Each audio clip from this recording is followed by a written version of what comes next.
beautiful evening for soccer. It is, and these players will not feel a thing. They'll be so warmed up in the first minute or two.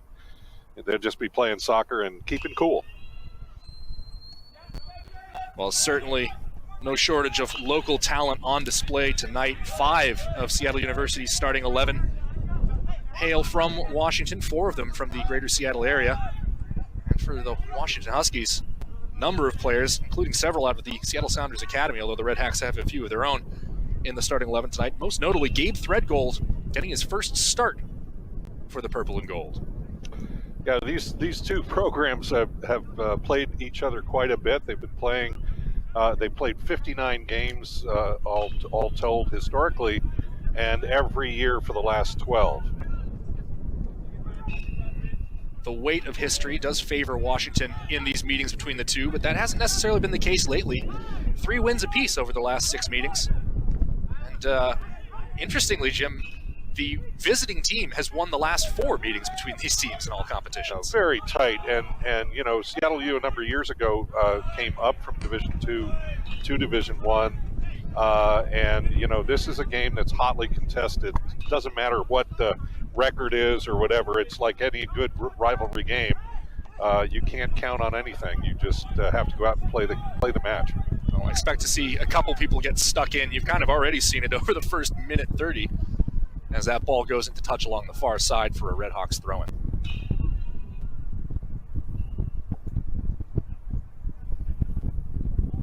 Long throw up the left side there from Brad Kurtz, headed back by Kendall Burks. Tyler Smith finds Charlie Ostrom. Ostrom fought off the ball by James Morris there, and now a spin from Dennis Dogan. He's going through for Habib Berry. Sam Fowler off his line to meet it and scoops it up at the edge of the 18. Fowler back between the sticks tonight for Washington after Jacob Castro started the match against San Diego State. Yeah, no, Fowler showing great anticipation and a heads-up play to come out and cut that attack out, and that's the kind of aggressiveness that Coach Clark needs from Sam Fowler tonight. That's Dylan Tevez. Crowley trying the side for Kai Briscoe. Hal Utertz and Jesse Ortiz for the Red Hawks. Smith has it right back.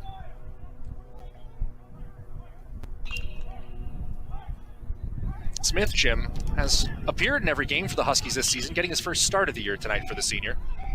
Lucas Meek has it here, goes wide to Charlie Ostrom. Ostrom, low ball there, bouncing in, comes off Asamin, and it's headed in! A mistake at the back and an early lead for the hosts. Yeah, no, that was a fabulous play by Charlie Ostrom, who is the reigning Pac-12 Player of the Week. He scored a goal and had an assist in the last match, and he started this one right off with an assist as well. So Charlie Ostrom, the junior outside left back for the Huskies, showing why he's such a high-quality player. That's Dylan Tevez, who just capitalized on the mistake by Yohan Asamin at the back there. Asamin's touch just came straight up off his head, Jim. It left keeper Akili Kasim kind of frozen in space, and Tevez said, "Look what I found." Well, the other part of that is just look at the quality of that cross. It hit with pace and curled back away from the keeper. The keeper really had no direct play on the ball, and the weird bounce. And suddenly, the Huskies were, where they needed to be and cashed in. Tevez scores his third goal of the year for the Huskies, ties him with Nick Scardina for the team lead. Of course, Scardina got all his scoring out of the way in a 12-minute span in a 6-0 win against Northwest University back on February 4th. So he might still have some words saying, "Well, I got there a lot quicker than you did, Dylan." Yeah, Tevez is one of the players that Coach Clark, in speaking with us prior to the season, said that he really wanted to see a little bit more offensive, attack-minded play on his part. He's certainly shown that. Barry under pressure here. Gets it away to Jesse Ortiz. Chipped wide to James Morris. Defended there in the right alley. Comes back toward Rory King. Both these teams, Jim, really do rely a lot on their center backs. We talk about how much Ostrom contributes to the Washington Huskies, but Rory King is a real conduit for Seattle University up that right side. This is Morris fighting for it in the corner. The low cross across the face of goal. Barry won't get there. Popped over the bar. You know, one of the things to watch tonight is just the sheer energy of both squads. I mean, both Coach Clark and Pete Fewing, who, by the way, went to the University of Washington, you know, like high speed, high press, high action soccer. So this will be a really entertaining game from the first whistle to the last. Ortiz here for the in-swinging corner. It's low service. Ostrom, the first header to it, comes right back toward Ortiz.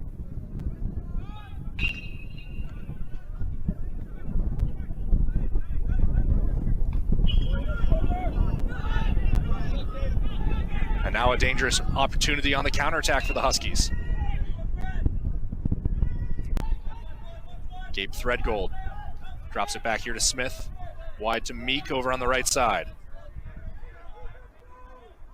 Soto swings and misses, but even though he didn't put that shot on frame, Jim, maybe a confidence booster for a midfielder who had a bit of a tough game against the San Diego State Aztecs. Well, the Aztecs certainly had the best player that I think I've seen so far this match, or this year, in Hunter George, and you know, he really dominated the midfield. So Soto had a tough day, but you know, I did want to point out Threadgold's smart play. He, you know, took the ball up and he was 1-on-5 and he waited for his support, and it ended up with a good scoring opportunity on the part of the Huskies.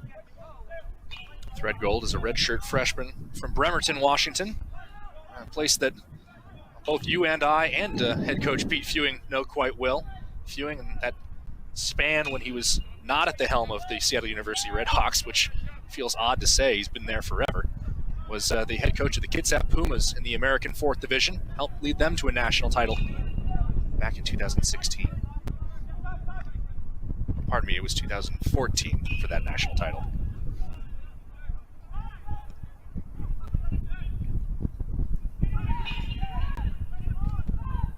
Ostrom doing enough to win the throw-in for his side there, but honestly, coming back to Pete Fewing, like you said, there are just a couple names, family names, that when you evoke them in the Seattle soccer scene, they're institutional. Everyone knows them. I don't think maybe outside of the Schmetzer family you could find a family in the Fewing clan that is more connected. No, I mean, there's no question. You know, you've got Pete Fewing, you've got Brian Schmetzer, of course, you've got Cliff McGrath, Dean Wurzburger had a long tenure here at the University of Washington. And these are all well-beloved soccer fixtures in the Pacific Northwest. Fewing in his 27th season overall at the helm of the Redhawks program, his 9th since they made the jump to the NCAA Division I. Delivered a national championship for them in the NAIA in '97, and again in 2004 in the NCAA Division II.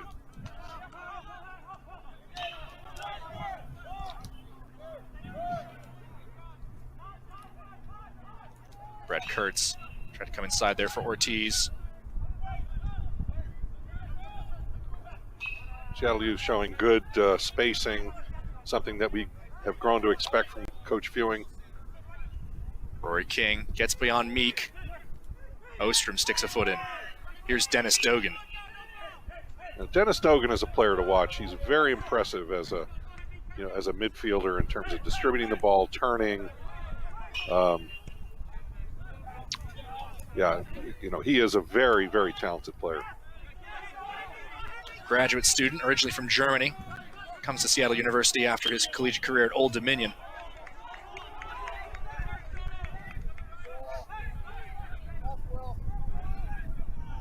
Crowley under pressure here, goes to Burks. Some trouble for the Huskies. That was a pretty ill-advised pass, you know, way too close. And here you see Seattle U just high press, challenging everything. The low cross here, knocked away by Ryan Saylor. And the Huskies do enough to alleviate the pressure momentarily, at least.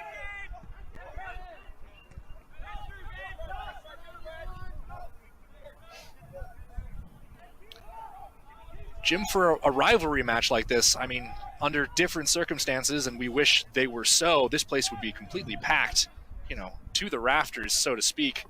In a rivalry game, when there's not the crowd to provide that source of energy, does it maybe, in your mind, affect the nerves for some of the players?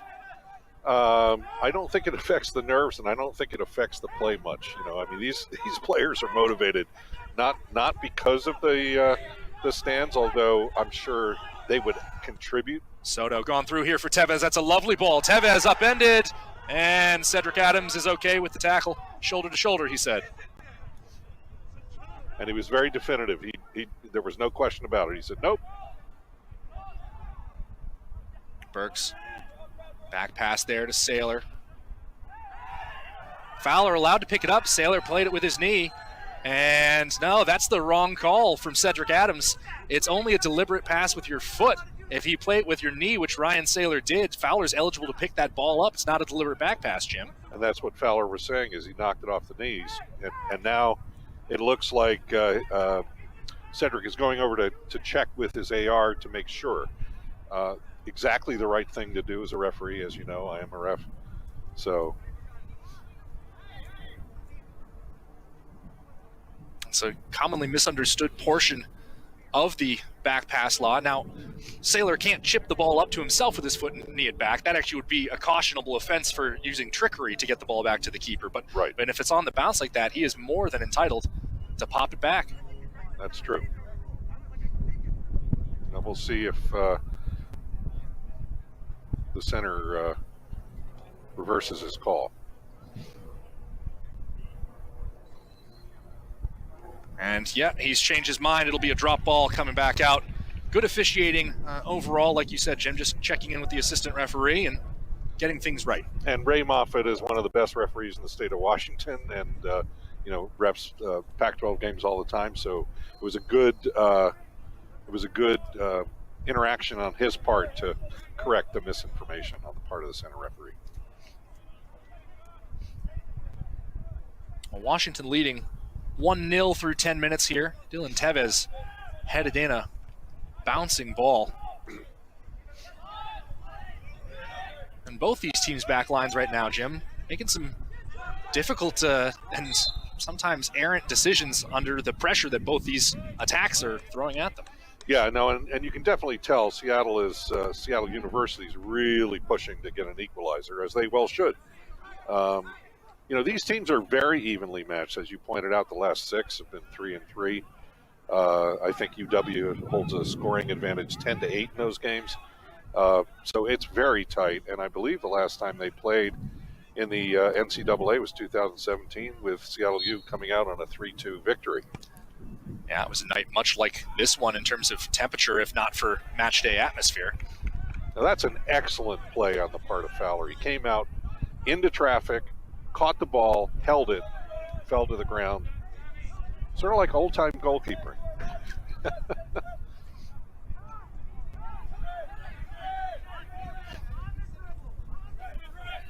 Even with the protections afforded modern-day goalkeepers, which I know do chagrin you sometimes, Jim, having played the position yourself in a time where it was a bit of a lawless wasteland inside the 18. You do have to admit that even with those considerations, there's not much room for hesitation or trepidation if you're the man between the sticks. That's the point. You've got to make up your mind and go. Ostrom looking to go over the top, this time to Meek, heads it to himself. Keeps it in play, going against Rory King. Here's Smith. Onto his right foot goes Smith. His shot's blocked and cleared away by Kurtz.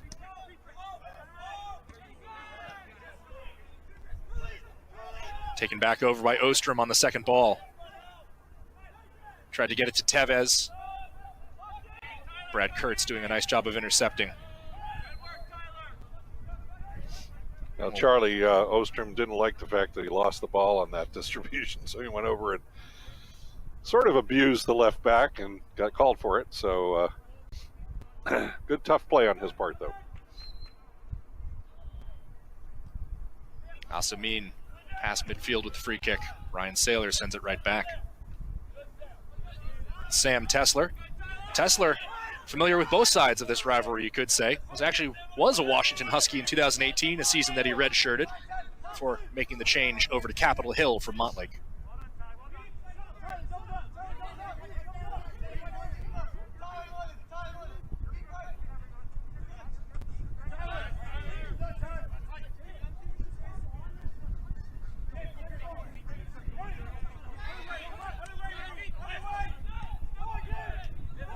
This is Tesler here.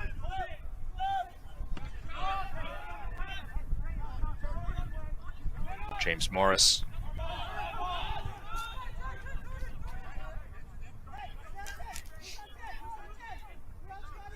Morris from Doncaster, England, came up through the Doncaster Rovers Academy system. Was the 2019 WAC Freshman of the Year. What a season he put together for them. 8 goals, 2 assists. Yeah, Tevez having his hands up a little bit. The ball came up and hit him, but, you know, away from the body, it's a call. It's the right one.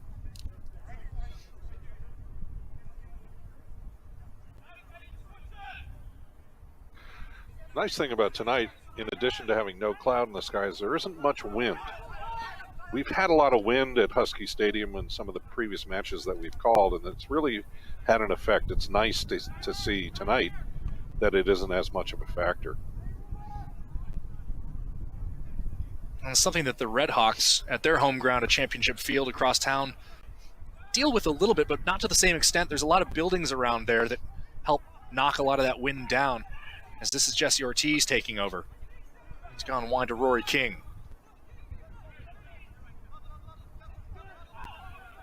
Tesler in support. Washington has it once more. You know, one of the things you'll notice about Washington is they're very disciplined defensively. They tend not to, you know, to dive in is the phrase that coaches want to make sure players don't do.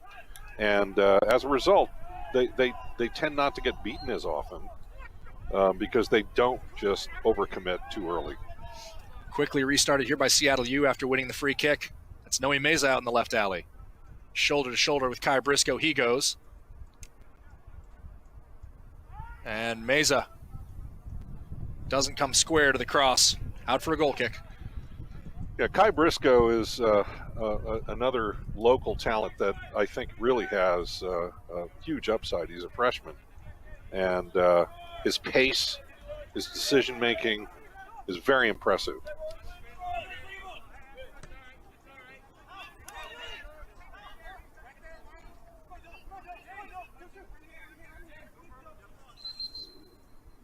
Rory King helped himself to a little too much free real estate.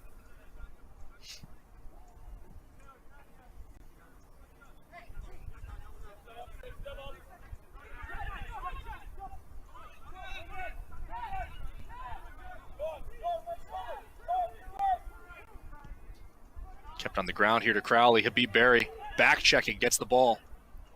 And Ortiz unable to recover to that.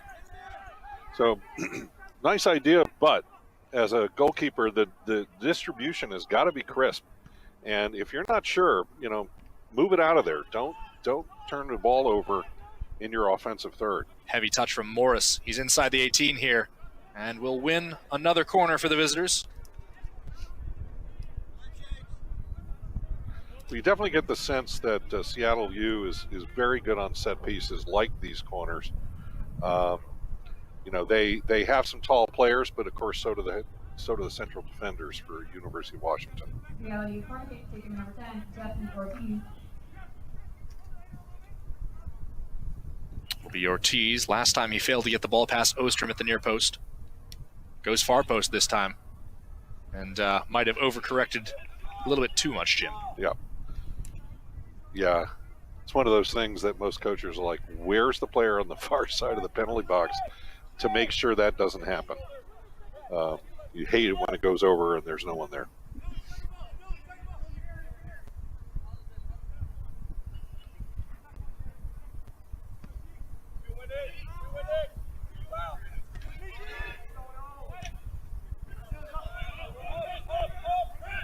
Morris fighting with Saylor. And too much pressure on the back of Morris, I think, on advantage, says the referee. That seemed a little soft on that call, you know, but it's one of those things that that's why you can have two referees look at the same play and come up with completely different conclusions. So it's not to say one's wrong and right, but. Jesse Ortiz, product of the Houston Dynamo Academy, over this free kick. Redhawks often like to try to play these short, but they're going to send this one long toward Habib Berry. Meza is also there. He wins the first header. Popped clear that time by Tyler Smith. Second ball from Brad Kurtz. Morris stabs at it with his foot, and Fowler smothers it off his line. And again, a good, aggressive, fast decision on Fowler's part. Comes out, you know, puts the play to bed.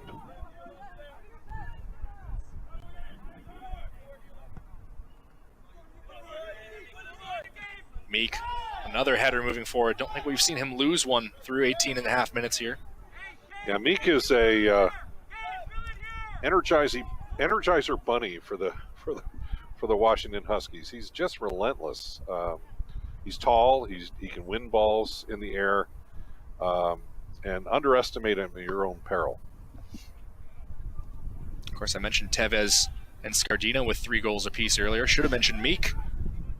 He also notched a road goal alongside Tevez in a 2-0 road win at Cal.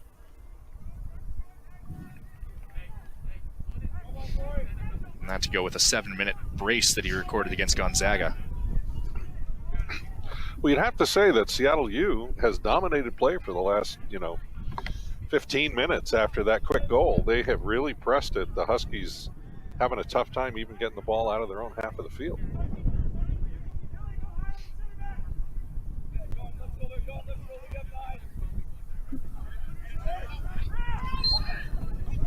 Hal Uteritz bowling over Christian Soto there. Ostrom was thinking about playing that quickly. Crowley over for Briscoe.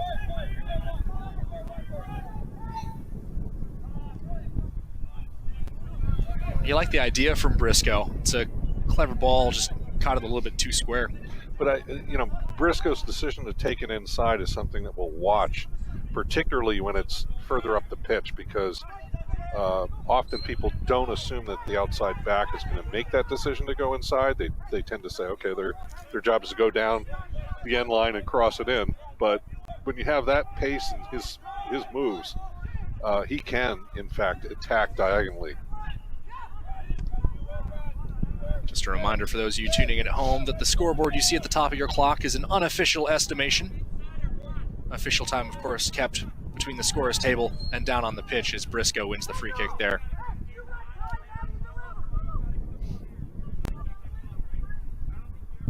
Well, it is nice to see some fans in the stands, even though it's not quite as many as we would normally see. This place would be packed. Recently, COVID restrictions being lifted enough to permit, I think it's 200 total souls inside the stadium.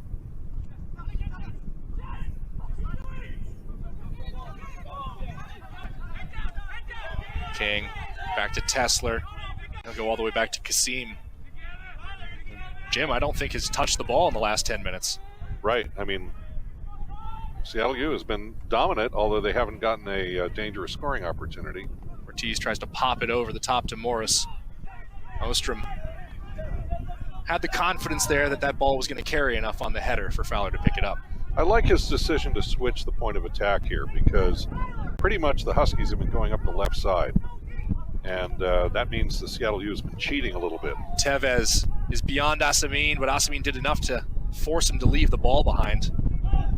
Well, that's just good body positioning on Asim's part, which is just good defending. You don't need to steal the ball.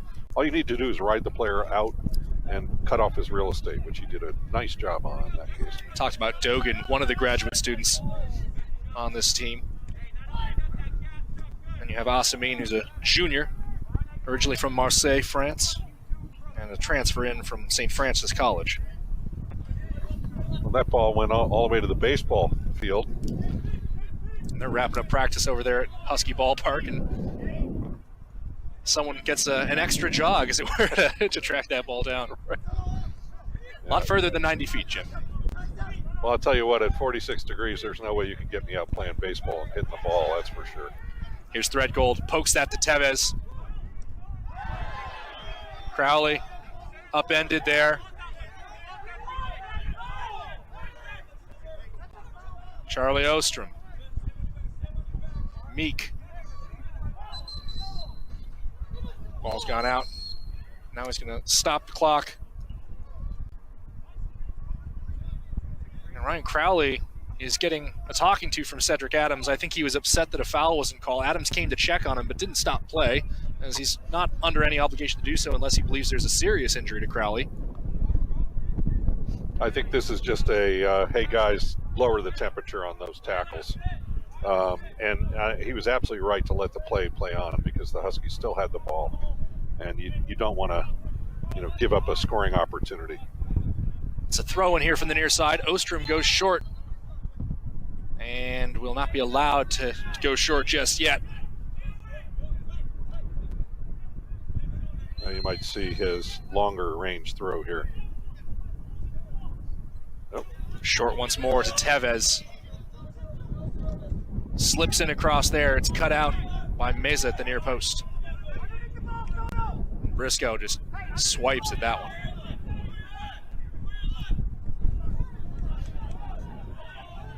Well, remember we were saying there wasn't much wind? That's changed in the last 10 minutes. And, that's the old joke about Seattle weather. You don't like it, wait 5 minutes.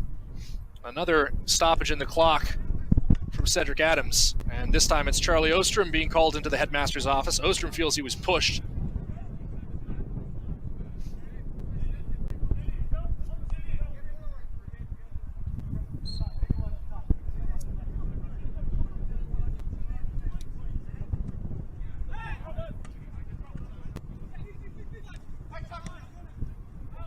Down the near touchline, that ball stay in.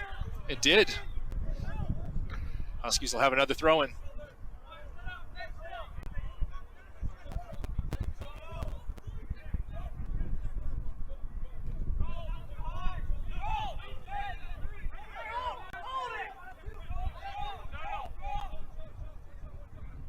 The long throw this time from Ostrom. Looping ball toward the head of Saylor, toward Burks. It's loose for Burks, and he puts it wide to the right post. Well,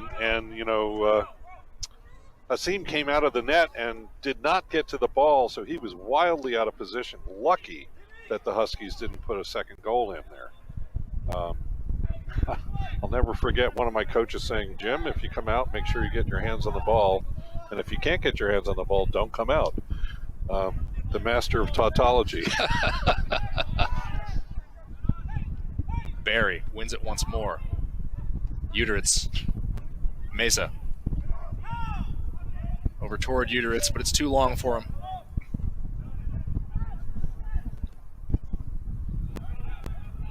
That ball kind of hitches up in the air like you mentioned, Jim, the wind picking up a bit here at Husky Soccer Stadium. Through 25 minutes, 1-0, Washington leads. Meza, crunching tackle there, gets the ball back. And a good job by Saylor just saying, let's just put it out of bounds and get reset defensively.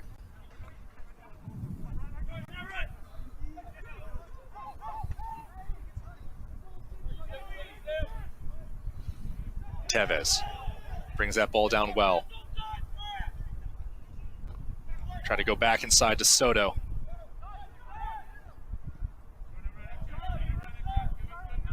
Morris lets that run by him. He's upended by Kendall Burks, but he was far enough off the ball that in the mind of the referee, not enough for a foul. Soto. Uteritz gets a foot in. Meek takes over. Pass to sliding Uteritz. Advantage signaled by the referee. Briscoe off for Tevez. Tevez chips it with his left foot. Nobody home. There you got an example of what we were talking about earlier with just the pace of Briscoe. He just accelerated past a defender running full tilt, dribbling the ball. That tells you a lot about how dangerous he can be. Cedric Adams having a word with Hal Uteritz after that last sliding challenge. Was a little bit behind the player.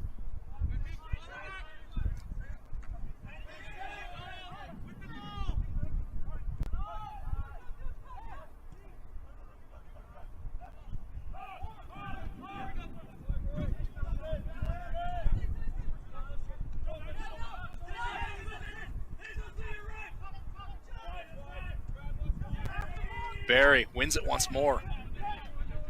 Morris running ahead here. Smith on his heels.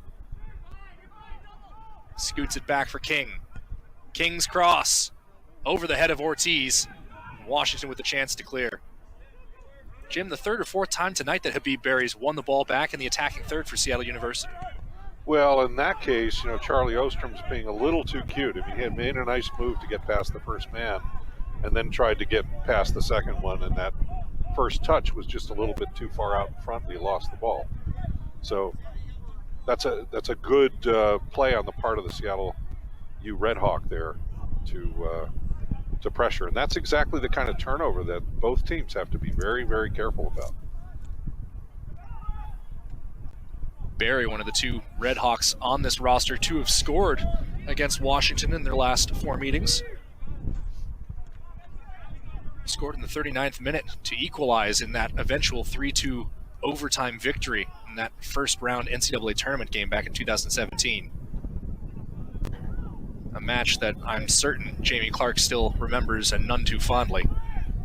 Meza gone wide here. It's Ortiz. Ortiz to the byline, working against Briscoe. He's won a corner. That looks to be the third corner for Seattle U so far. That gives you an idea of how they have, to a large extent, dominated the first 28 minutes of this match. It'll be Dennis Dogan to take this kick from the far side. The wind just got a hold of that one, Jim. It picked up right as he struck the ball. Well, and again, that's one of those things you got to be very, very careful about when it is windy, because the ball trajectory changes, and you think you have it lined up, and then suddenly it goes over your head. So both teams have to be especially aware of that, and in particular the goalkeepers.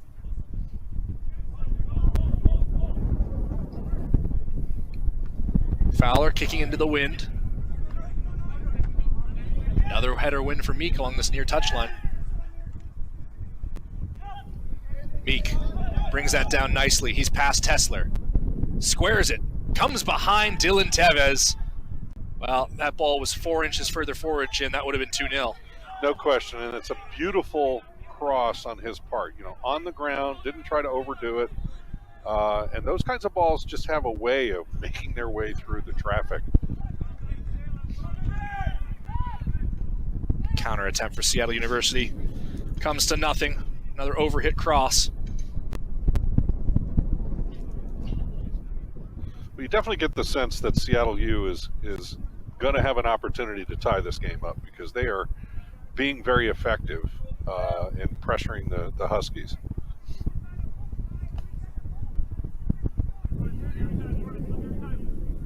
Washington currently enjoying a 5-1 advantage in shots total, not necessarily shots on goal, but Jim, that's not exactly atypical for this Washington team this year.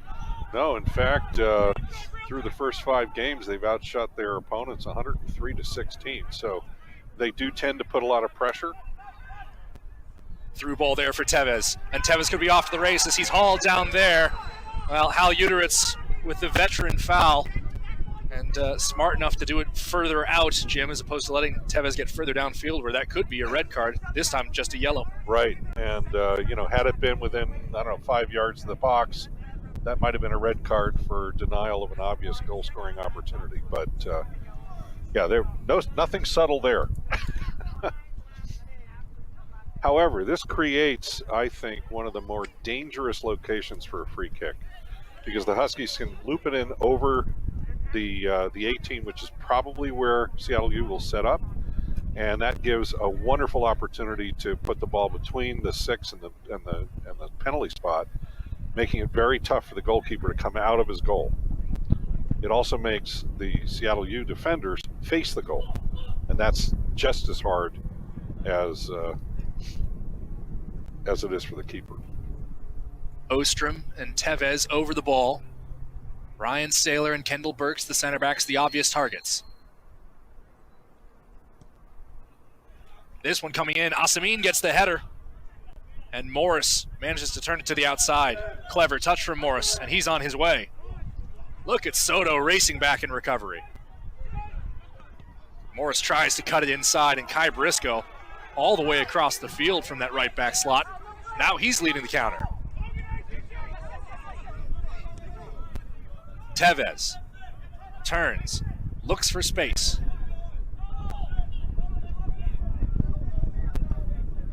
Threadgold. Soto.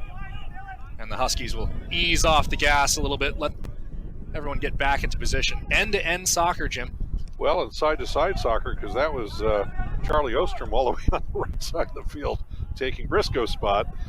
So that's the good thing about soccer. It's a game where if you've got really high-skilled players, you can interchange them. They can play almost anywhere.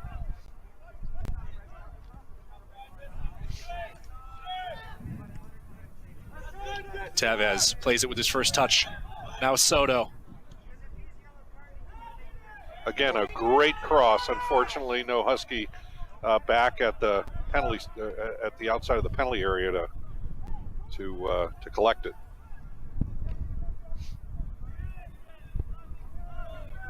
Two substitutes for the Red Hawks waiting to check in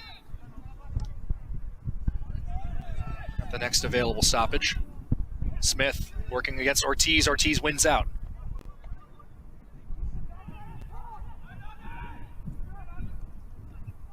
And Morris dispossessed when he tried to go inside. Heavy touch from Burks. He recovers to the ball. Got it cleanly, says the referee, but there is a Red Hawk still down. I think that's Brad Kurtz along the far side. And Cedric Adams is going to call for the training staff here in the 33rd minute.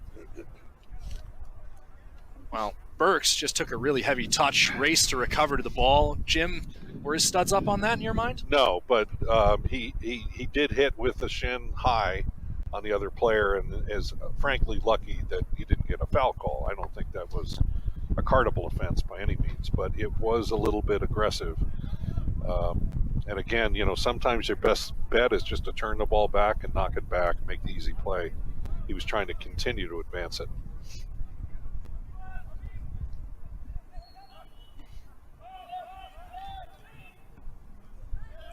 Back in play now. Brad Kurtz didn't require a trainer to come out, so he'll stay in.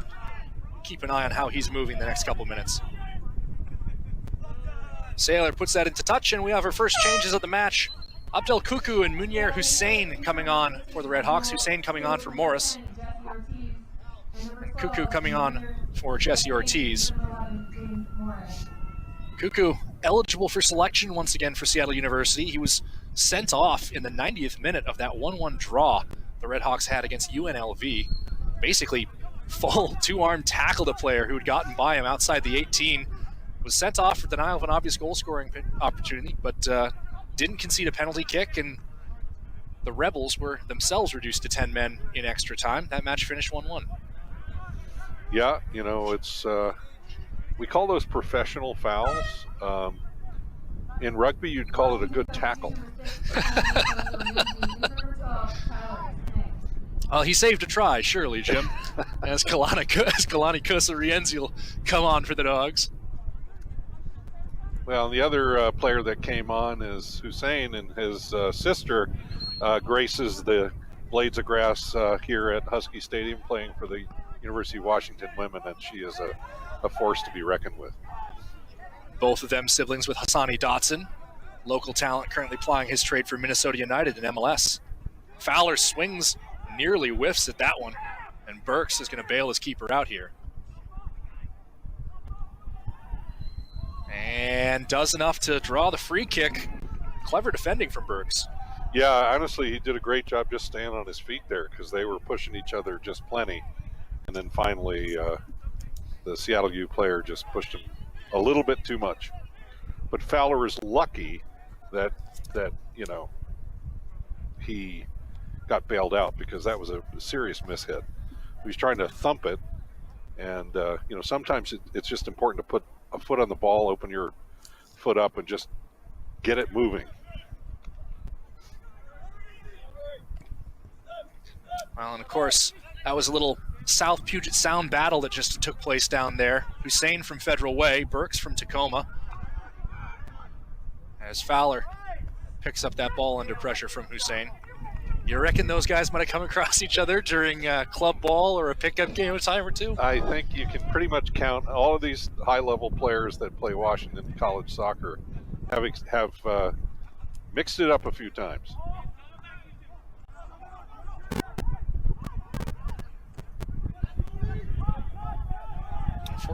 Washingtonians on Jamie Clark's Husky squad. This ball wide for Dennis Dogan.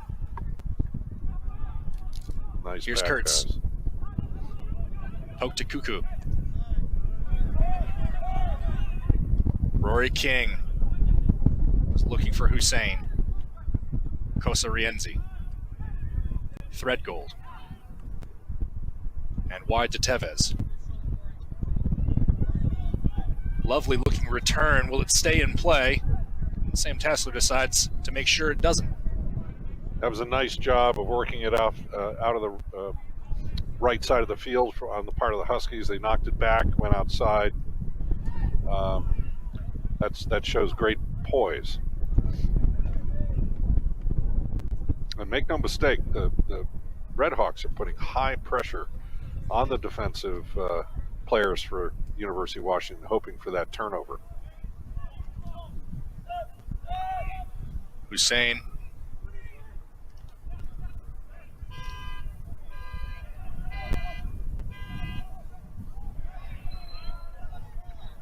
And Redhawks winning the free kick along the far side.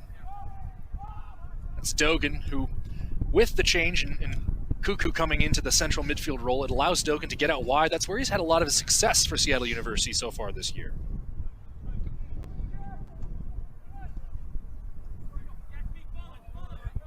Over the head of Meza goes the free kick. King in pursuit. And then a quick whistle there on the contact. There in the right alley. Well, we saw Charlie Ostrom just blazing across the pitch to try to contest that ball. He obviously went in a little too hard.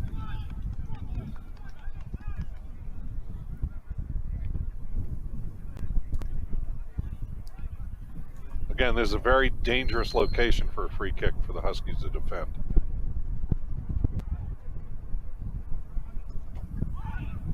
Low ball whipped in off the chest of Meza. Hussein at the byline. The second cross, headed away by Saylor. Cuckoo flicks it forward. Burks heads it out. And along for Tevez. A foul behind the run of play. Tevez racing ahead. Tessler closes him down, and just one touch left. Tevez gives away the free kick there. It's a free kick going the other way. We'll see if there's supplemental discipline for that earlier challenge. Well, and it's too bad that Tevez couldn't have controlled that pitch, because Kosa Rienzi was absolutely wide open, uncovered on the other side of the pitch, and he would have just skated in for a great opportunity to score. There's no caution issued, but a talking to for Brad Kurtz, who appeared to be the Seattle U player for that tackle at the other end of the pitch.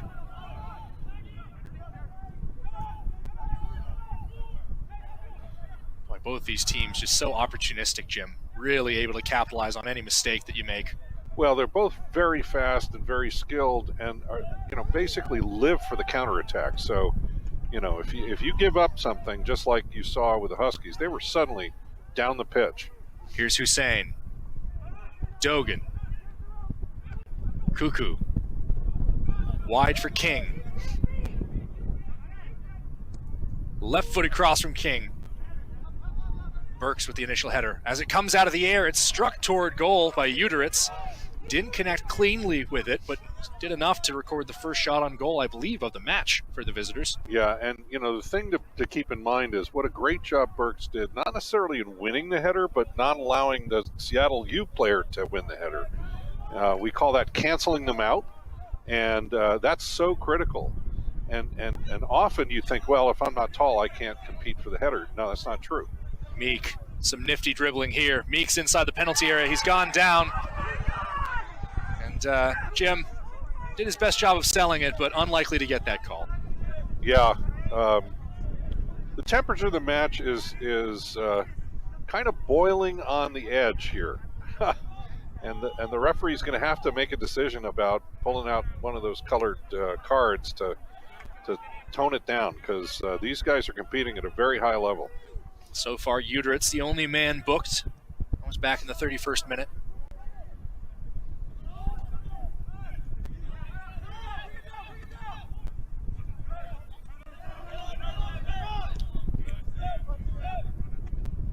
Habib Barry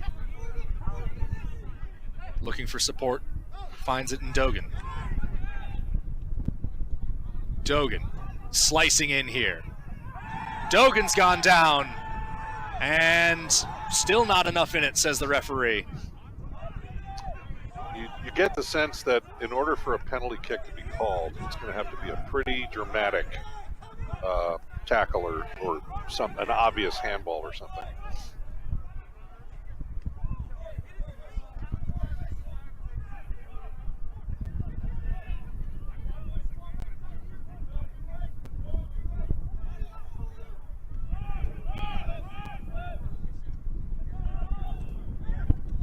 Turned over at midfield. Dogan quickly out wide. Hussein has options to his right. Hussein scoops it over. Noe Meza on his left foot. Fowler the diving parry. Yeah, it was a nice shot and a really good save. This is the kind of counterattacks that we've been talking about all evening. And Seattle U right now, you have to say, is just putting way more pressure than the Huskies. The Huskies fortunate to have that early goal. Seattle U corner kick taking number 8, Dennis Dogan.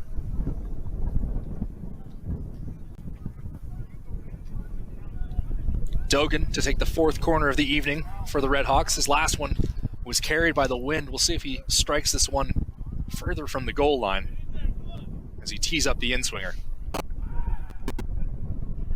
Once again, knocked away near post by Ostrom. Dylan Tevez, boy, if you don't mark him perfectly, he is a one-man counterattack machine. Yeah, without question.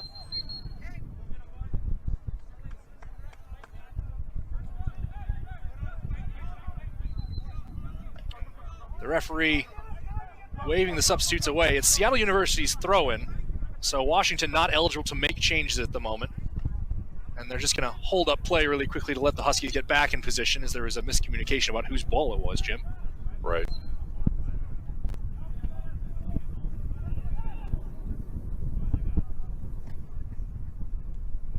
Hussein works against Soto.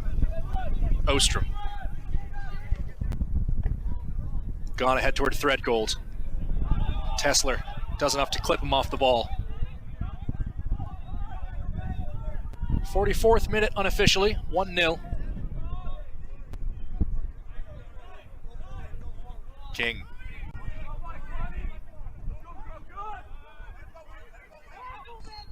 And Meek drawing the free kick after he shouldered King off the ball. Right, and obviously King wanted to get the ball back and doing everything he could to try to get that to happen. Burks switches it over to Meek. Meek, pressure on his back. He'll go for goal, and Kasim, I think, probably happy to see that ball bouncing straight at him, Jim. Yeah, obviously Meek disappointed that he didn't get everything on it that he wanted, but still a nice move through traffic. Another heavy collision.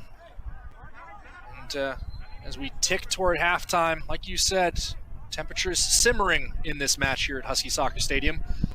Well, all of them except for the actual temperature. Yeah, no, I think I think the referee's going to have to watch it in the second half, because a couple of strategic cards will settle this down. And so far we've got the one obvious one, but other than that, he hasn't pulled out a card.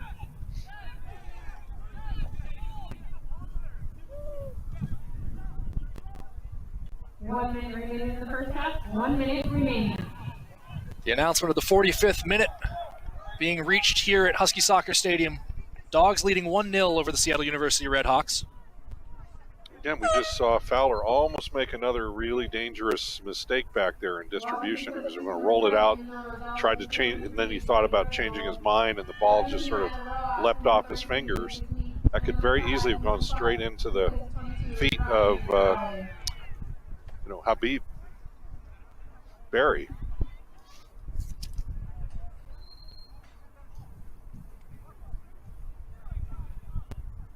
Michael Rojas, Ewan Clark, and Imanol Rosales coming in for the Huskies here in what are really just the waning seconds of the first half.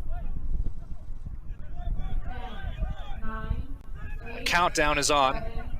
King just hoofs it downfield. And it falls here for Hussein! He puts it wide! Well, nearly at the death of the first half, the last-ditch effort before the break finds the foot of Munir Hussein. He just doesn't come square at it, or else we're level at the break, Jim, and what a different discussion we're having. No question, and not only that, but most people when they hear the 10-second countdown think, okay, the half is over. But it ain't over until the final whistle. Well, 1-0 despite the best efforts of Seattle University's Munir Hussein in the final seconds of the half. We'll take a break here on the Pac-12 Digital Network.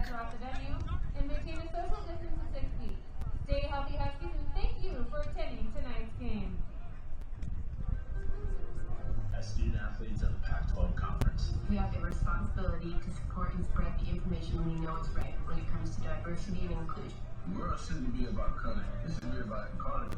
We're lucky enough to play at a conference where no matter who you are, you're able to feel accepted and empowered. It encourages minorities and marginalized groups to have a voice. It's so imperative to be proactive in combating racism because I do feel like this generation is a generation of change. We have the power to make a difference and build a better future for the next generation. As Pac-12 fans, we need you to stand with us in this fight against racism.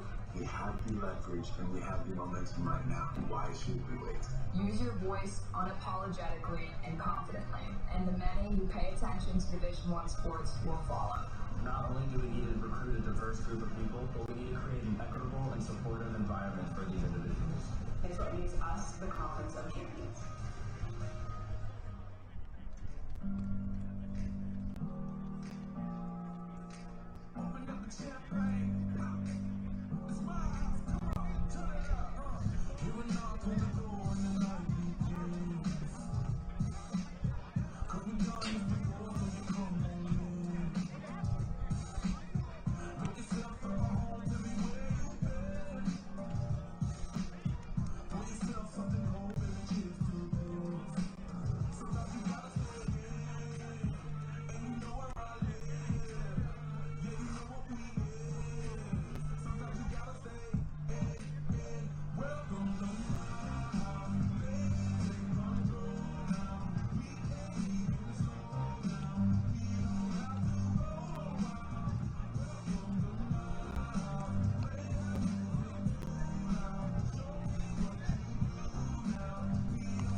Lord, see me sport.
welcome back into Husky Soccer Stadium here in Seattle, Washington. Set for the start of the second half between the Seattle University Redhawks and the Washington Huskies.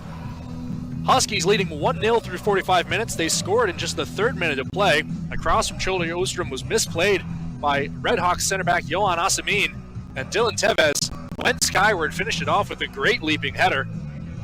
And that is the difference in this one so far here on the Pac-12 Digital Network.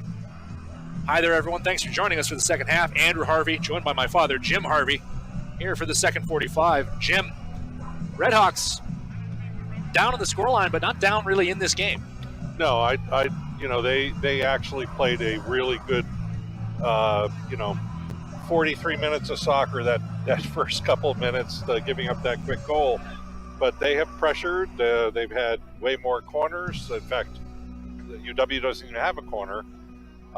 And they're accounting very well for themselves. So if the Huskies are complacent, they do so at their own peril, because Seattle U is ready to play. Munir Hussein, who came in as a substitute in the first half, is over the ball. Hussein very nearly had us level at the break, connected on a thunderous half volley with just about 2 seconds left in that first half, but he was unable to put the shot on frame. If he had, Jim, I don't know if Sam Fowler would have had a chance to get to it. That ball was moving. Yeah, no question about it. So we'll see if the Huskies change their approach at all. No shortage of tough challenges in this contest, but so far Hal Uteritz, the only player in referee Cedric Adams' book through 45 minutes of play.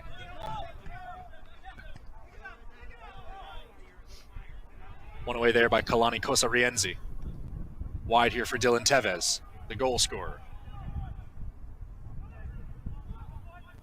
Tevez looking back post. Gio Miglietti, who's checked in to start this second half, is there, but his header is wide for a goal kick. And Miglietti is a really good target player for the Huskies. Didn't see any time in the first half, but he is a difference maker up there. So that's a player to keep an eye on.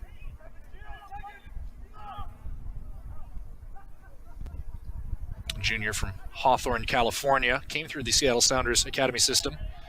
Just like Tevez, Briscoe, Fowler, a number of these players, and Gabe Threadgold, also spent time with Tacoma Defiance in the USL Championship before joining the collegiate ranks.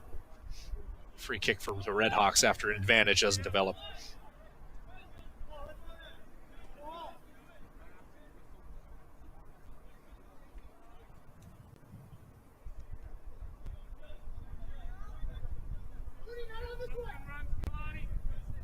Rory King and Jesse Ortiz over this free kick.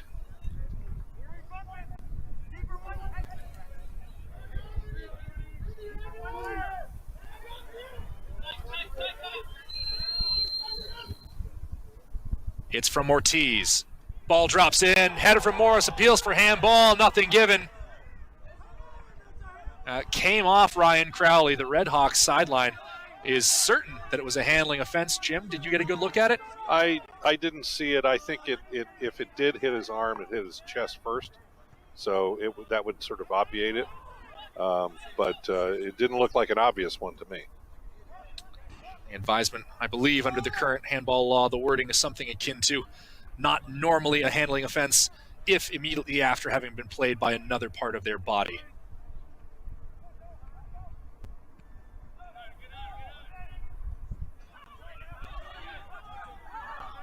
Uteritz overlapping here for Kurtz. Kurtz gone early.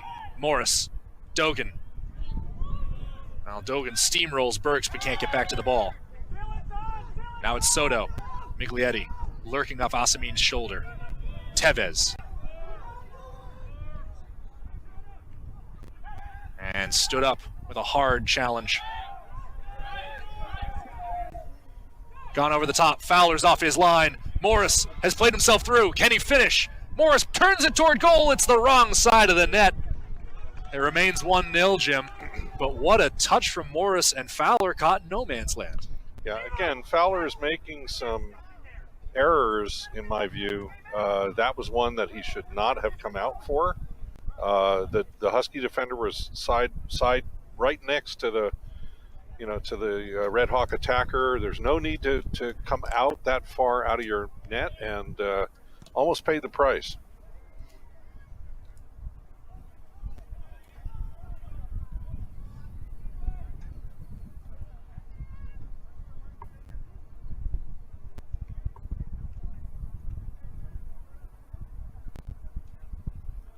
Thrown in on the far side by Rory King. Charlie Ostrom.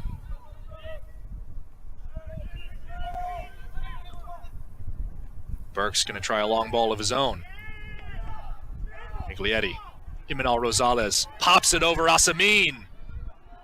Rosales fighting back to the ball. Soto on his left foot. And it's knocked away from Tevez before he can swing at it. Huskies smell blood in the water, though. They're going to keep going. Yeah, Imanol Rosales, has been a little bit dinged up the last few games. It's good to see him back in there. You get a sense of just how skilled he is, because that was one heck of a move to retain possession and pop it over the head of the defender. Charlie Ostrom wants to have a go at the long throw-in.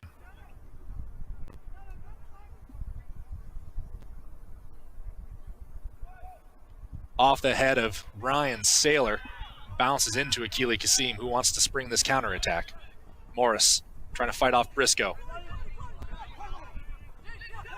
Morris fights his way back to the ball. Dogan. It was a good job on Briscoe's part to hold Dogan up, because he was ready to start stringing some dangerous passes together. And here's Tevez. He's got to step on King. Cuckoo races back, gets a foot in, and a penalty given. And I agree with that one. There's no question. He had the ball. He was in the box. The defender took his legs out from underneath him, and no hesitation on the part of the center. PK.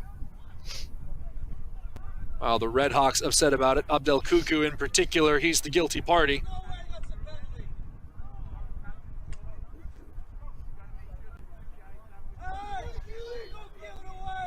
So now it's a chance for Akili Kasim, the reigning Western Athletic Conference Defensive Player of the Week, to try to turn aside Tevez.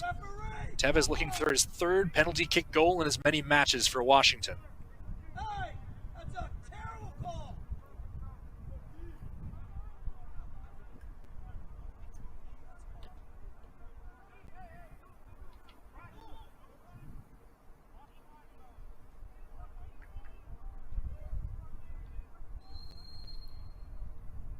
Tevez just puts it down the middle. 2-0 to Washington. Well, sent Kasim the wrong way. You wonder if he watched the footage of that penalty kick he took to win it against San Diego State University. Which went the opposite way, absolutely. But again, I question the coaching on the part of goalkeepers these days, where they're told they should guess one way or the other, because you pretty much open 2/3 of the goal up by doing that. And so, again, Tevez showing that clutch thing to get his brace on the evening, and now the Huskies have a little bit more breathing room.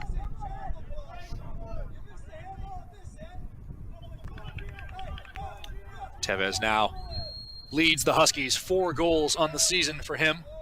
3 of them from the penalty spot, but they all count the same in the back of the net, Jim. Crowley gives away the free kick at the edge of his defensive third. Fair to say, maybe for Dylan Tevez, that perhaps that's not the way you want to pick up your second goal in a brace, but the way he's been putting himself around on the pitch out there, you had to suspect one was coming for him. Well, the other thing that's been very impressive is his pace with the ball. I didn't realize how fast he was, especially when dribbling, and he's really shown some great pace, and it's put the Red Hawk defenders under pressure.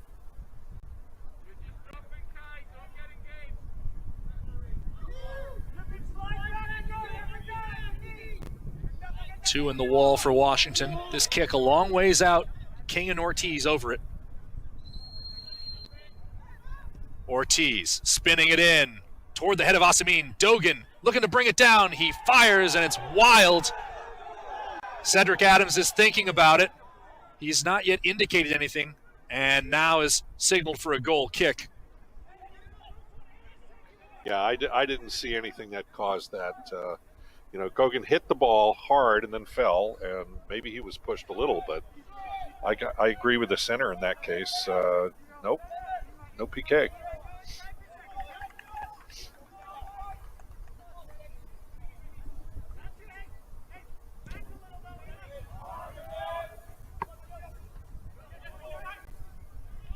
Munir Hussein looking to link up with Morris. Brings it down here for Dogan. And Dogan just lets out a cry of frustration. Didn't get a hold of that the way he intended to. Yeah, again, Dogan is such a crafty player in the midfield for the Redhawks.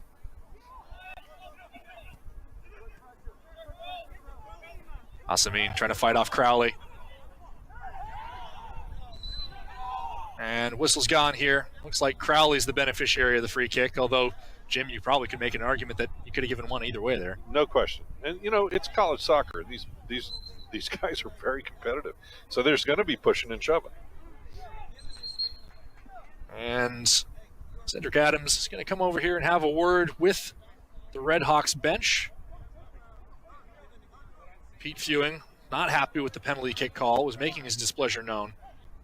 Known as one of the nicer guys along the touchlines in the collegiate soccer scene is Pete Fewing. So if he gets riled up about something, at the very least, he's certain that he has cause to be upset about it. With no question about that. And, Pete's a heck of a gentleman and a great coach. I mean, his coaching record, I think, overall is 317 wins, 175 losses, and 47 ties. An overall winning percentage of 63%.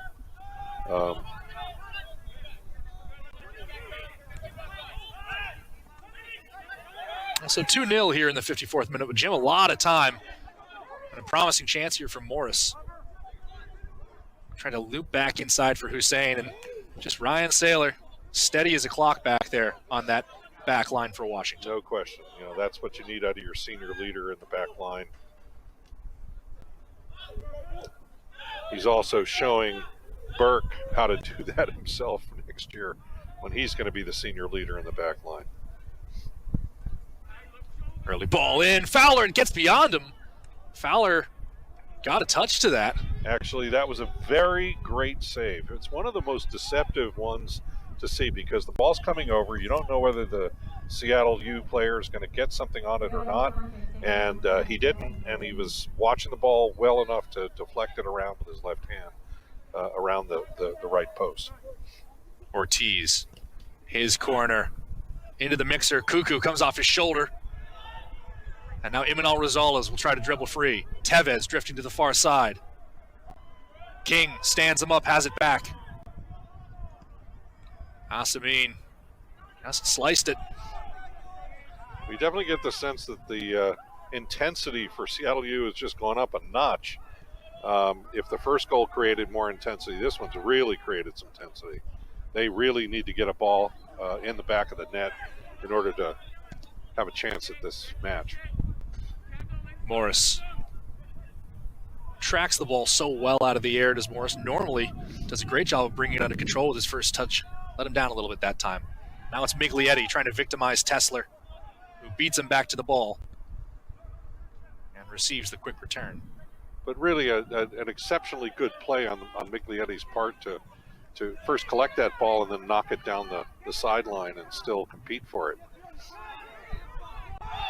He has already made a number of plays that have allowed the Huskies to retain possession, which is the number one job of the number 9 up there.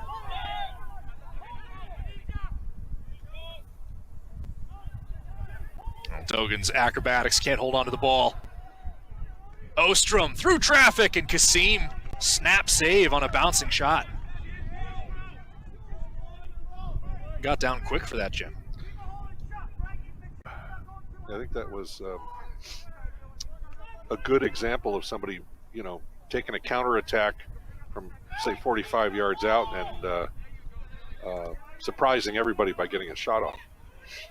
Hussein nearly slipped that through to Dogan, if not for the hard work. Charlie Ostrom there.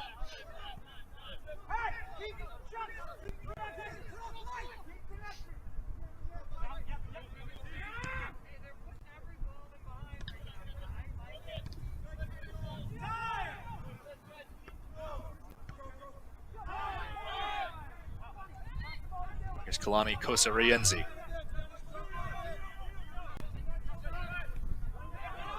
Crowley.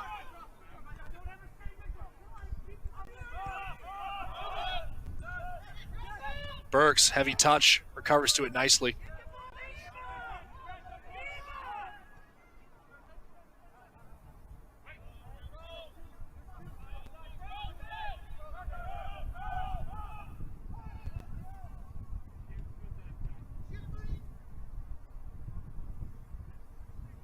Ostrom. And free kick going the other way. You have to say that Coach Clark's got to be happy with this lineup. I mean, he made some changes before halftime, then brought Miglietti in, and they have really switched the point of attack, pretty much having their way in the defensive half of Seattle U. Of course, Jim, as we tick toward the hour mark here in the 58th, you'd expect there'll be more opportunities for the Huskies to get in behind as the Redhawks commit more numbers forward, looking for a first goal and a potential equalizer.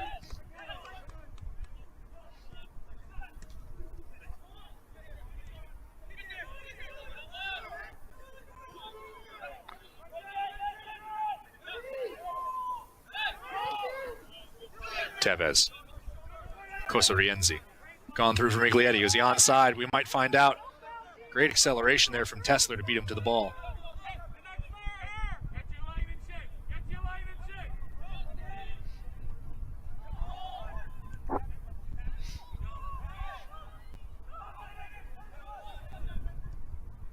Ostrom looking over the top. And Kasim getting some help from his defenders there. It was a good distribution on Kasim's part, immediately putting pressure on the Husky defense with a really well located throw.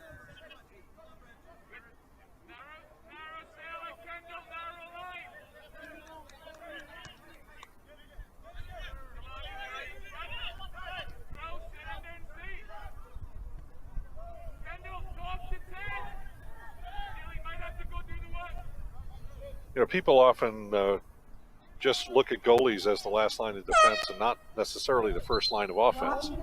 And I think, you know, throwing the ball is one of the most effective things.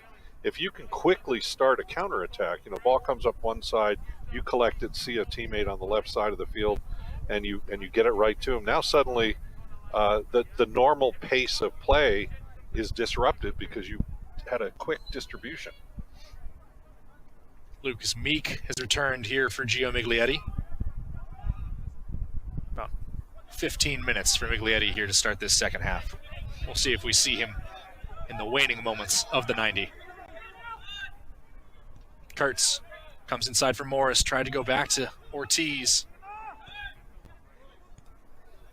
And too far for Brad Kurtz on the service from Hal Uteritz. Huskies playing good, solid defense there, not overcommitting and creating a mistake on the part of the midfielder.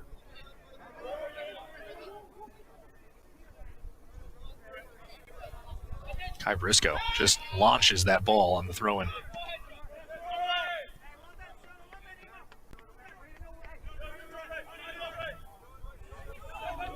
An hour gone here at Husky Soccer Stadium.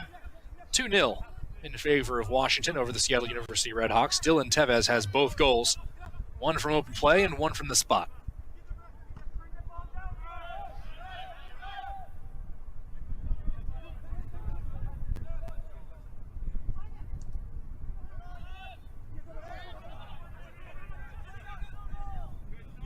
Soto fighting with Ortiz. Rosales carries it clear. Tevez, sliding challenge. Didn't get the ball in the referee's opinion. And it's a free kick. Yep. You know, you really get the sense that while these teams are both, you know, pretty fierce rivals, they also have a tremendous amount of respect for each other. And that's important, you know. Obviously they both want to win, but you don't see any dirty play out there, which is nice to see. No, hard challenges, plenty of them, but you know, the big one is, and you see it a lot at the Division I level, there's no real off-the-ball chatter between the two sides, at least none that's obvious enough for us to pick up here. Tevez and Crowley over this ball. You have to think Tevez will be the one to strike it.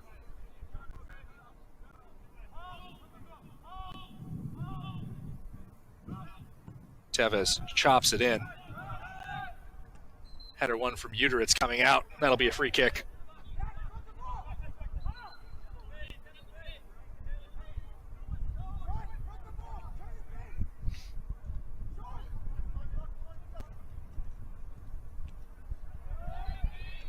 Meek blocking the clearance.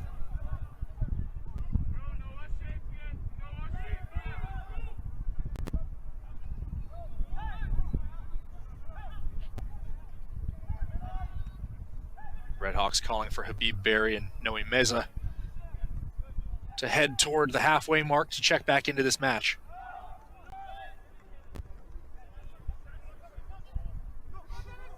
I think Habib Berry is going to figure prominently in any potential goal that Seattle U can put together here. Through ball for Dogan, takes him a bit wider. Kurtz. Low cross off the head of Ortiz. Cuckoo settling underneath this ball. Crowley goes up against him. Kalane Kosarienzi gets it as far as Tessler.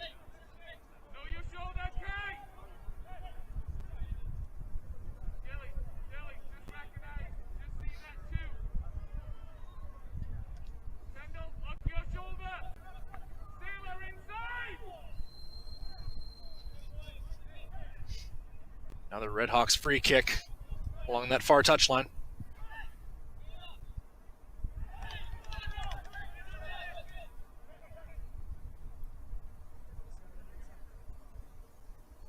Dogan carries it through one tackle, trying to win the ball back. Now it's Meek. Even numbers in the rush. Meek cuts inside, squares it. Kai Briscoe's there. Briscoe tried the heel chop, stays on his feet. Squares it with his right. The shot from Crowley is blocked at the head of the 18. That was a great block on the part of the Red Hawk defender. That ball had some mean intent. Boy, it really does seem to take something special to bully Kai Briscoe off the ball if he has that inside positioning, Jim. Another effort, this time from Ostrom. Too long for everybody. But again, the quality and the speed and pace of that cross, it's really hard to pick up. It's very hard to gauge as a defender. And boy, if an offensive player gets a foot on it, it's got pace. All you have to do is block it toward the goal.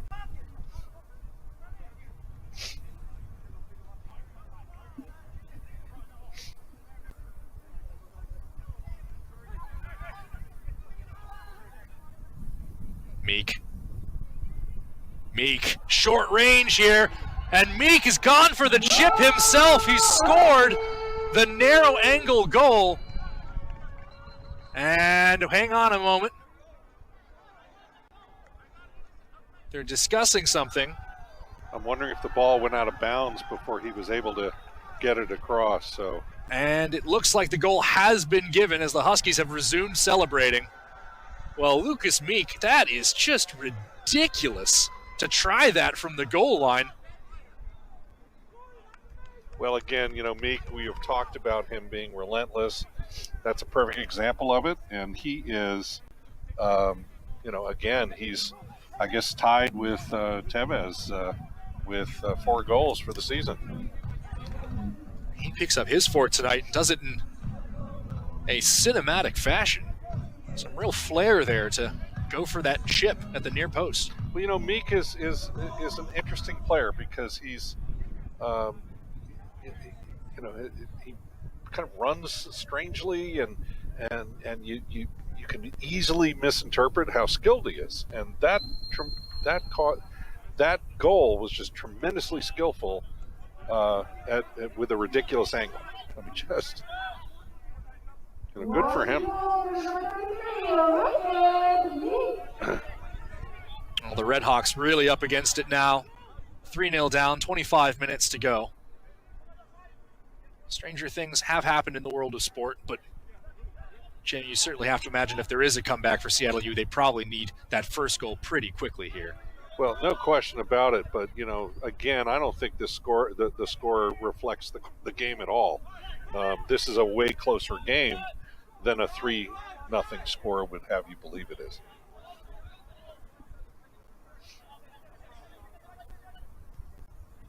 It's one of the harsh realities of the sport, Jim, is that sometimes the 90 minutes tell a much different story than from the final scoreline.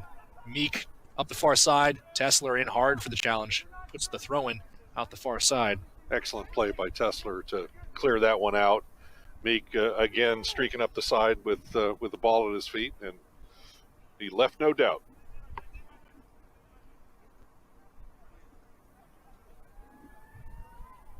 Jim, this match obviously still a long way from over. 24 minutes left to play, but at the same time, if you're Seattle University, you're on the road against Air Force, a very tough conference opponent at a very high altitude. If you're Washington, you're on the road at UCLA this weekend. Both those games just days away, short rest, busy season. Is there a certain point that you as a coach start to think about getting some other guys out there to let them try to carry the load? Since this is ultimately a non-conference game, even though it is a massive rivalry. No question about it, and especially for Coach Fewing, having to go up to Colorado Springs at 7,000 feet and play, that's tough. So you might see some substitutions that are strategic. He's not giving up, but at the same time, he has to consider resting some of his starters for that subsequent match. Soto upended there. Abdel Kuku sticking a foot in. Kuku's already been spoken to.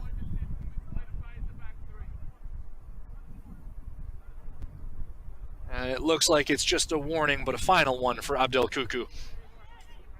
And now, yet another dangerous set-piece opportunity for Washington. Yeah, no question about it.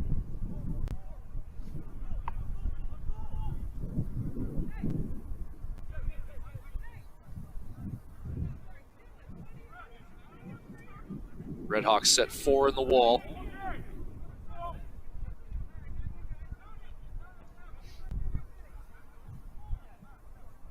Dylan Tevez going to attempt to help the referee here by walking off the 10. Doesn't matter. I don't know that I've ever seen that done, Jim.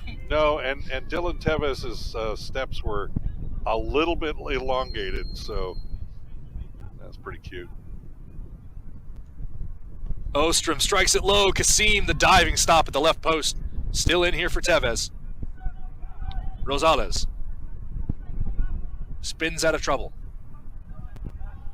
Tevez. Washington looking for space for the cross. Here it is from Rosales. Header from Asamin.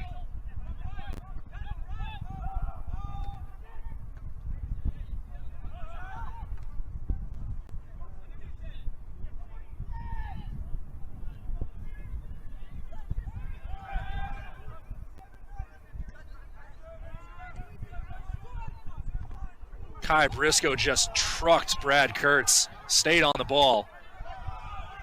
Kosarienzi. That was an interesting play there because the Seattle U defender just literally stepped right in front of Briscoe as he was running. And the referee said, well, tough. Which is an interesting one. I don't know that most referees would have made that call. Long ball over the top. Well, that's the other question for you, Jim. I've tapped on your experience in a situation like this as a coach, but what about as a referee? Because this was kind of a chippy game toward the end of the first half there, as it's another great sliding challenge from Tesler to concede the corner. Yeah, so, I'd say there is a risk of this game getting out of hand. Seattle U is a very competitive program. They're down 3-0. This referee's strategy seems to be talking to a lot of players. I think strategically a couple of times pulling out a card to tone down the game would be a good match control strategy. Imanol Rosales, and you see here Washington not risking anything on the counter. Rosales dealt away at the near post. Might drop here for Kosarienzi. He floats it back in. And that's put in The backheel goal! Christian Soto makes it 4-0. What a finish! Wow, you know, there's an amazing play by one of the smallest players on the pitch, if not the smallest, and so that's a tremendous goal for the Huskies. You know, obviously they are feeling very good at being up 4-0, and it looks like there's going to be a line change for Seattle U. I described it as a backheel. My apologies. I was caught up in the just insanity of it. Not quite a bicycle kick, but definitely the overhead finish from Christian Soto.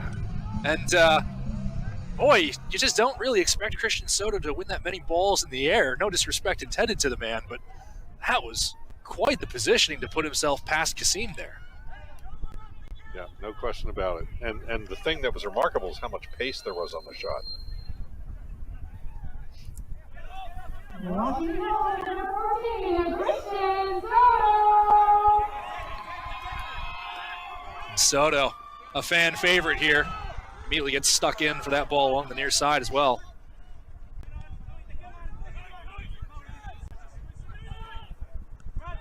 His second goal of the season, also scored against Northwest University. I mean, the Huskies have really had a number of different players score. I think before the game I counted 9 separate players who had actually scored for the Huskies. You know, the Redhawks had 6, but still, very impressive distribution. Looks like any player on the Huskies can stick it in the net.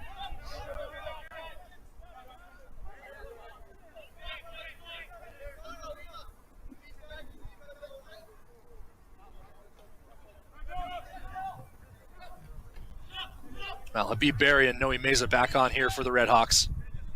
At least 3 more substitutes waiting for Seattle U. Brad Kurtz.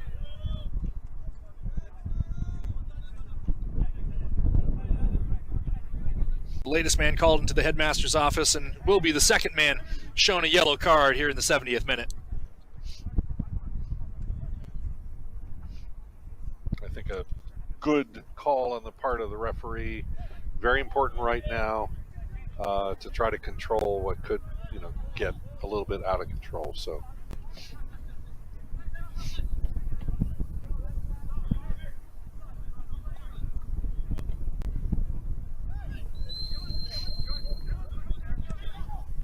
Burks goes to switch the field with his distribution.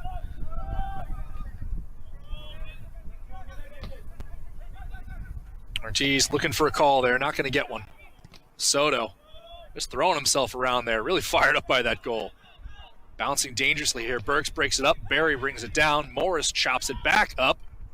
And Saylor gets it down for Kosarienzi to get it away. Yeah, nice sequence there on Seattle U's part to put some pressure on the back line of the Huskies.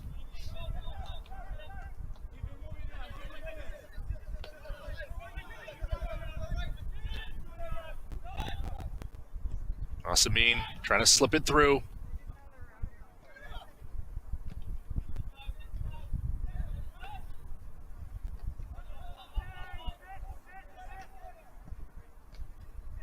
Another ball testing that back line. Just so tough to get over. Those twin peaks, really, of Ryan Saylor and Kendall Burks.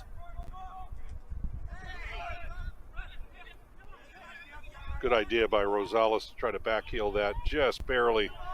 Soto wasn't able to free himself, but had he, that would have been off to the races for the Huskies. And Jim, really, it's only now that you feel like some of the air has gone out of the Seattle University Redhawks now. They really came ready to play this rivalry so fiercely contested between these two teams. Yeah, no question. And now, you know, we've got a full second squad on the pitch, resting players, and you know, and then also wanting to avoid unnecessary injuries. So a solid decision on Coach Fewing's part. I wouldn't be surprised to see the Huskies kind of mimic that in the next few minutes. Already saw Cole Grimsby check in just now. Meek looking for more. He's gone down, and it's another penalty given. Well, there would be some who'd say at this stage in the game, why make that call? But he did appear to be pretty clearly tripped, Jim. No question. And, you know, the reality is that if it's a penalty, it's a penalty, and you call it. You know, people say, well, you know, you should ref the score. Nope, not in college soccer, you don't. So if it's a penalty, you call it. And this time it is Imanol Rosales who's over the ball.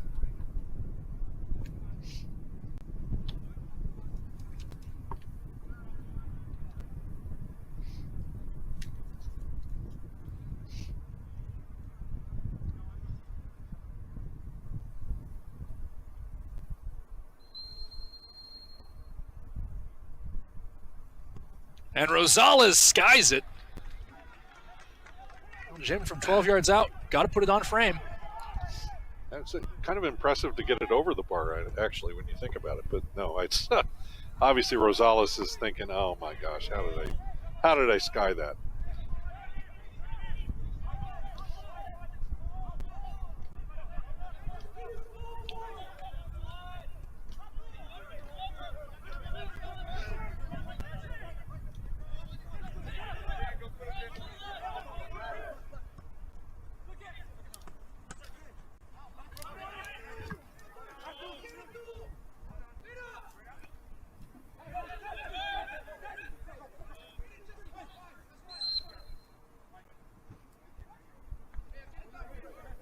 Redhawks free kick just past midfield.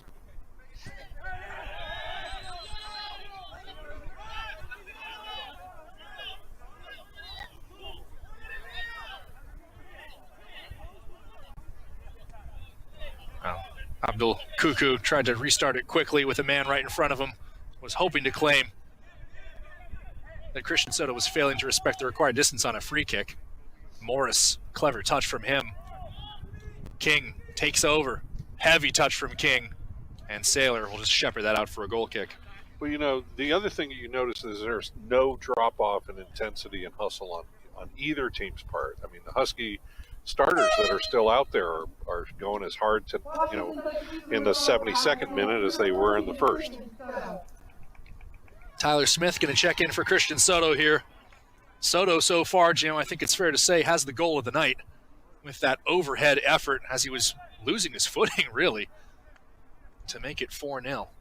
Well, and, you know, we were discussing earlier in the match about, you know, watching him go up against Dogan and see, you know, who would dominate. And you have to say that Soto's had a heck of a game and, you know, sort of a real uptick from the last match that we saw him play.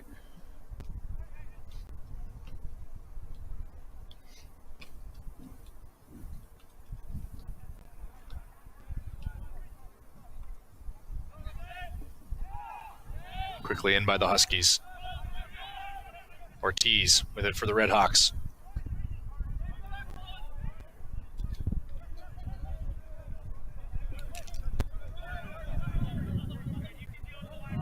Malta Tiesenwitz, who's checked in as a center back. Rosales. Crowley. Nice bit of skill there to not lose the ball in between three defenders for the Redhawks. Here's Ostrom, forced back by the double team, and still slips it through, unable to make the final vault over Abdul Kuku.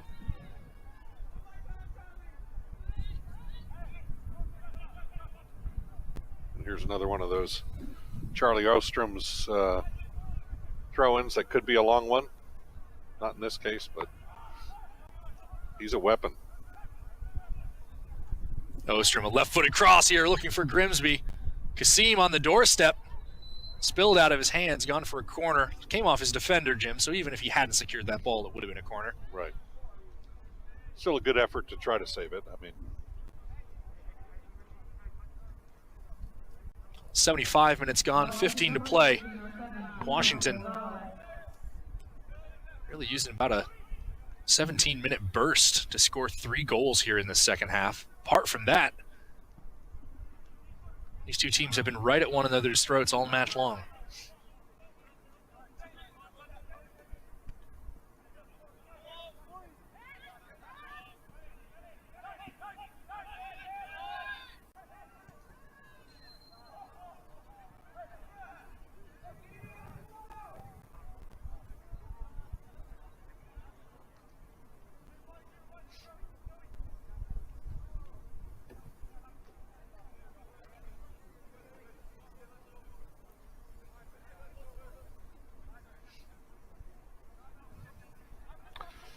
kind of lucky that he didn't get a second yellow card there because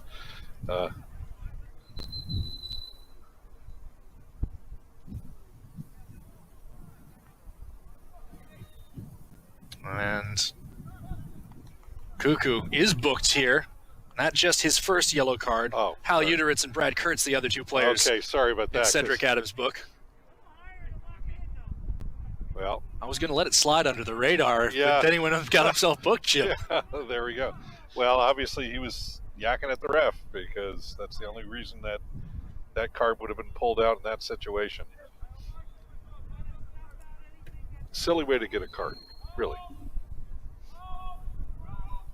Ostrom, another dangerous looking free kick. Briscoe popped over the top. Grimsby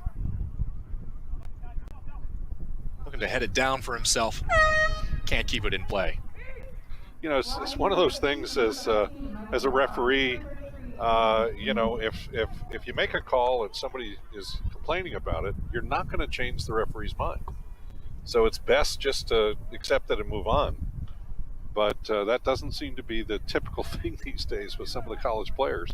They're used to chirping at the refs, and sometimes they get their just desserts. Michael Rojas coming in here for Lucas Meek. Meek, a goal to his name tonight, remains tied with Dylan Tevez at the top of the Husky scoring charts. 4 goals apiece for them. Tevez, of course, picking up a brace tonight, including the apparent game winner, which came back in the 3rd minute, assuming this scoreline holds over the next 12 plus. More changes for Seattle U. They're going to take off Jesse Ortiz and Habib Berry, bringing on Edson Murgoya and Edwin Aquino here.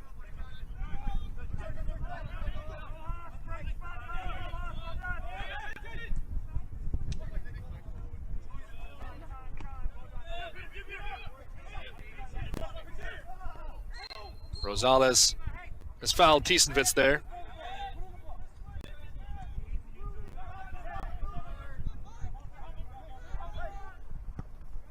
Tiesenwitz looking for the big switch.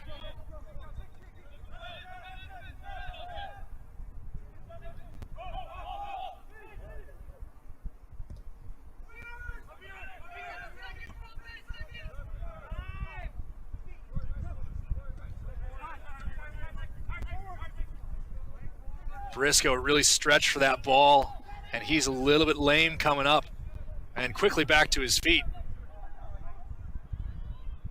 Aquino, Fowler doesn't have to turn to the side and forgive me that shot off the foot of Noe Meza. Yeah, good hustle on the part of Briscoe, but you can tell he just landed awkwardly. Then he sprinted back, and now he's going to go down. I think that's a smart move. Hate to see that.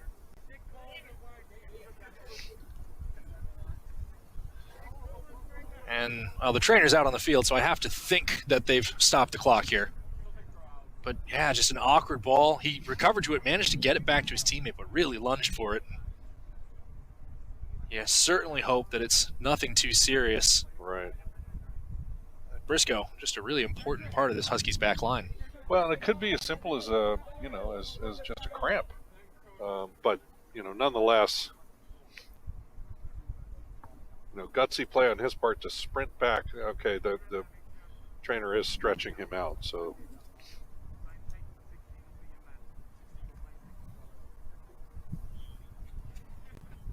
Ewan Clark, 6'2" redshirt freshman, and Sacramento Republic Academy product is set to check in. You have to think for Kai Briscoe, who, once again, situation like this, 11 minutes left and a 4-goal lead, probably will not return to the match this evening, and certainly as he comes off under his own power, but definitely favoring that left leg, that he is all right.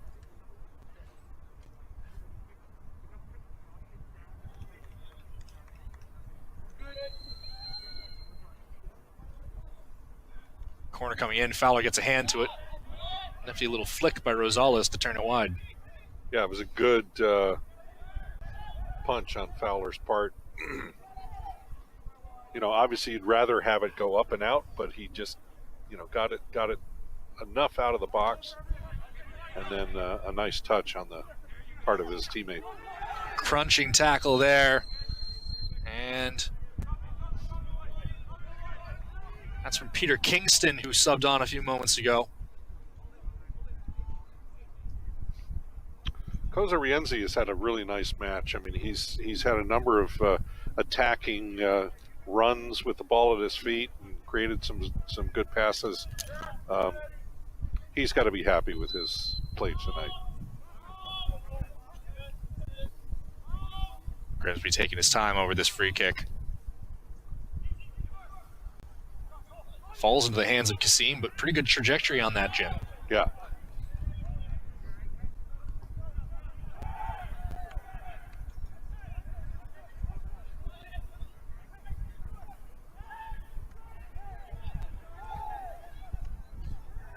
Redhawks fighting their way forward. Can't get it to Noe Meza.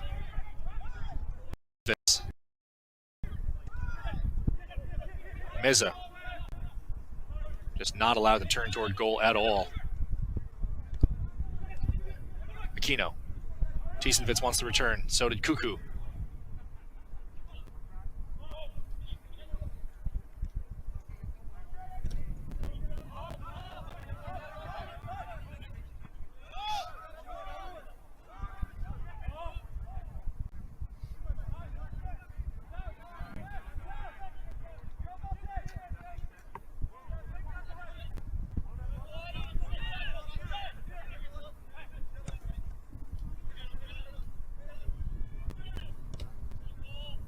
Grimsby's diagonal ball will reach midfield.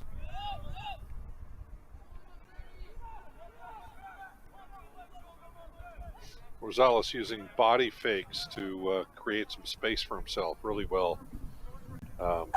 He does that very well. Tevez does that really well. Soto does that really well. Both teams going to make a change here. For the Redhawks, it's a change in goal.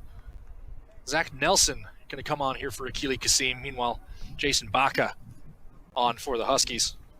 Well, you can't really fault much of many of the goals at Kasim. He's played actually a good game. Hard to say when you're a goalkeeper and you give up 4, but he didn't really make any demonstrable mistakes that created any of those goals.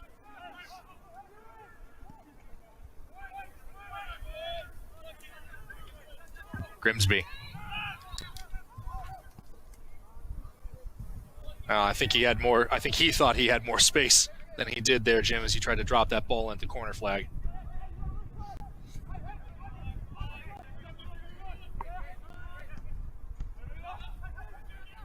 Baca. Crowley. Poked ahead. Crowley's gone down behind the play.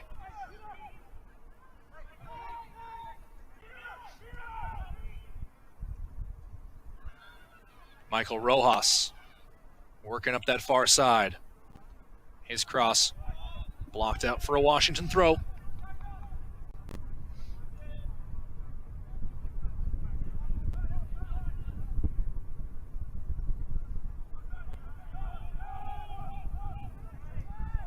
Rosales is pulled to the ground. That's enough for a kick. We mentioned both teams having tremendous respect for one another. The Huskies still have Ostrom, Saylor, and Burke in their defensive backfield, so they don't have any illusions about how dangerous Seattle U can be. Ostrom. Lot on that set piece, and it came off Baca.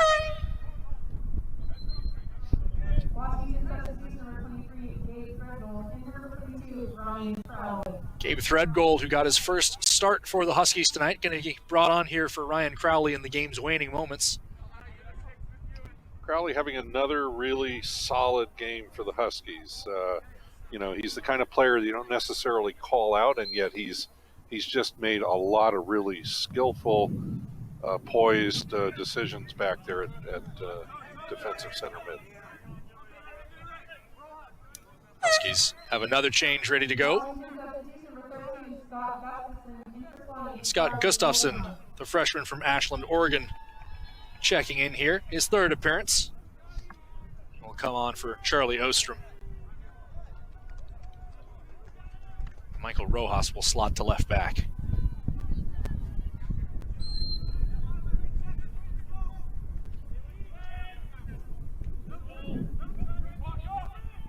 Baca. Rosales. Rosales pulling it clear. Tug on the jersey. Still Rosales. Rosales, his shot's blocked by his own teammate. That came off Gustafsson's back.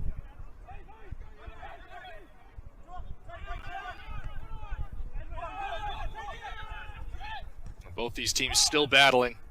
Like you said, Jim, there's no quit in either one of these sides.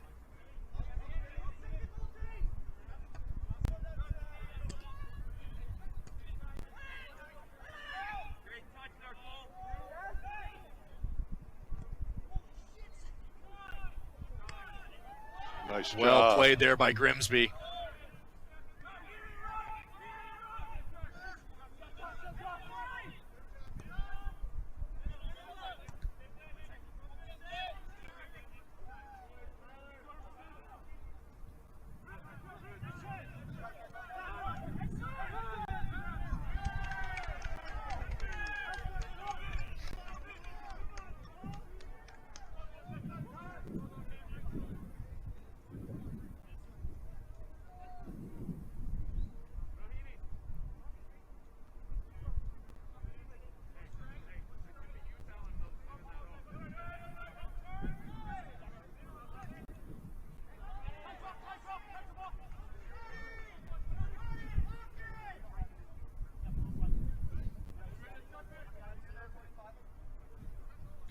You know, we were mentioning the fact that both teams have done a fair amount of substituting, you know, and you worry about your starters, but this is also a tremendous opportunity for younger players and their coaches to get them to see how they handle a high pressure college soccer match. And certainly it gets the younger players involved. A taste of the rivalry. Washington, it becoming clear, getting set to emerge as the victors in this year's contest, but it'll only be about a year before they line them up and run them again. And of course, also the chance these two teams could meet in the NCAA tournament. Here's Noe Meza looking for a goal for some pride for the Seattle University Redhawks. Shots blocked.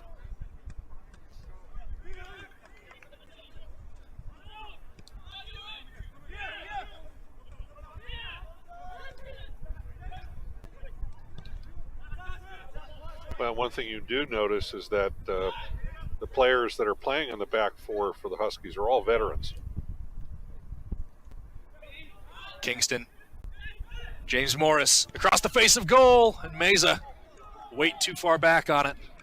Yeah, but a beautiful feed on Morris's part, right to the foot, and unfortunately he was just leaning back a little bit, couldn't get his knee or his body over the ball. Just one final reminder that the clock you see on your screen is an unofficial one. Official time kept down at the scorer's table as we take into what we have marked as the 89th minute of play.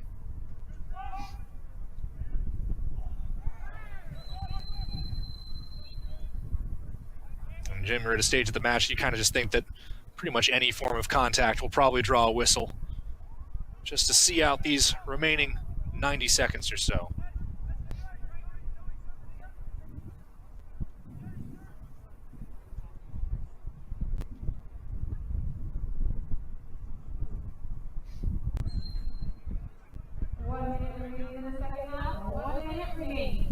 The 90th minute, Ryan Saylor just chopping that ball toward the corner flag.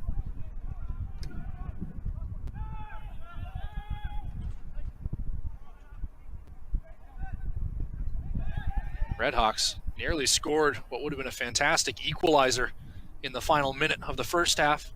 Do they have a similar run in them here, even though it won't make a material difference in the result of this match? Well, one thing's for sure is you know that they won't give up until that final whistle. Chipped through here.